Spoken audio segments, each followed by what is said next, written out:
জানেন তো, ১১ বছর বয়সের একটি ছেলে এসছে হাসপাতালে। তার সমস্যা হচ্ছে যে তার ঘাড়টা মাঝে মধ্যে এরকম এরকম একটা মুভমেন্ট হয় এবং কিছুক্ষণ পরেই তার চোখ এরকম বারবার পড়তে থাকে, এরকম একটা সমস্যা হয়।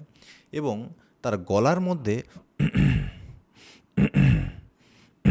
এই ধরনের একটা গলা খুসখুসুস থেকে একটা শব্দ কিন্তু তার বারবার হতে থাকে। তো তার বাড়ির লোকজন ভয় পেয়ে এখানে নিয়ে এসেছেন। এর পেছনে কারণ হলো স্কুলের শিক্ষিকা তাকে পাঠিয়েছেন ডাক্তারবাবুর সঙ্গে পরামর্শ করার জন্য।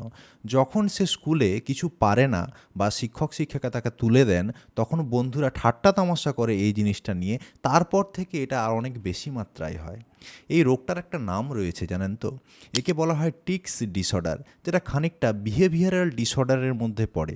বাচ্চাদের ক্ষেত্রে হয়, সাধারণত 6 থেকে 8 বছর বয়সী বাচ্চাদের থেকে শুরু হয়। 10 থেকে 12 বছর বয়সে পিক পারফরমেন্স, মানে একদম পিকে এই ডিসিজটা হয়। বাচ্চাটির বয়স 11 বছর, এই সময়তেই সব থেকে বেশি হচ্ছে। সাধারণত 18 থেকে 20 বছর হয়ে গেলে আস্তে আস্তে কমে যেতে থাকে। কিন্তু একটা জিনিস খেয়াল রাখবেন, কিছু ঘরোয়া চিকিৎসা আপনাদের আজকে বলবো, যেটা থেকে আপনি বাড়িতে এর একটু উপশম পেতে পারেন। নাম্বার 1 হলো ইগনোরেন্স। যখন এগুলো হবে তখন কিন্তু আপনাকে ইগনোর করতে হবে। মানে আপনি আপনার শিশুকে শেখাবেন, প্লাস ওই আপনার বাচ্চার যে বন্ধু-বান্ধব তাদেরকে মোটামুটি একটু বোঝাতে হবে যে এটা হলে যেন ইগনোর করে।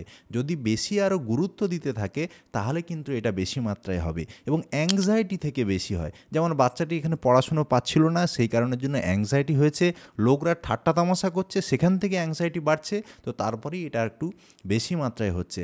আরেকটা জিনিস ৩ নম্বর বলবো, শিক্ষক শিক্ষিকাদের জন্য আপনারা কি করবেন, যদি দেখেন যে কোনো বাচ্চার এরকম সমস্যা হচ্ছে, অবশ্যই চিকিৎসকের কাছে তো পাঠাবেনই, কিন্তু একটা জিনিস জানবেন, ফ্রিলি ওই সময় যখন শুরু হবে ক্লাস থেকে বাইরে গিয়ে ক্লাসের সামনের যে বারান্দা রয়েছে সেখানে বাচ্চাকে একটু হাঁটার, মানে যদি এটা শুরু হয় তাহলে হঠাৎ করে ফ্রিলি ক্লাসের বাইরে যাওয়ার পারমিশন একটু দিয়ে দেবেন।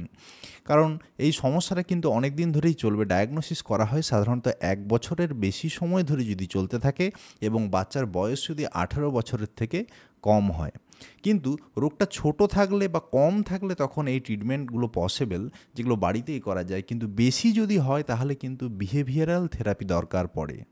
আর তার থেকেও যদি বেশি হয়, সিভিয়ার হয়, তাহলে কিন্তু আমরা অ্যাজ এ পেডিয়াট্রিশিয়ান অনেক ড্রাগ প্রেসক্রাইব করে থাকি, সেগুলো শিশুর জন্য লাগতে পারে। তো এই ভিডিওটা এই জন্যই বানানোর, এই ধরনের সমস্যা যদি থাকে শিশুর, শিক্ষক শিক্ষিকাদেরও বলছি এবং বাবা মাকেও বলছি, অবশ্যই চিকিৎসকের পরামর্শ নিন।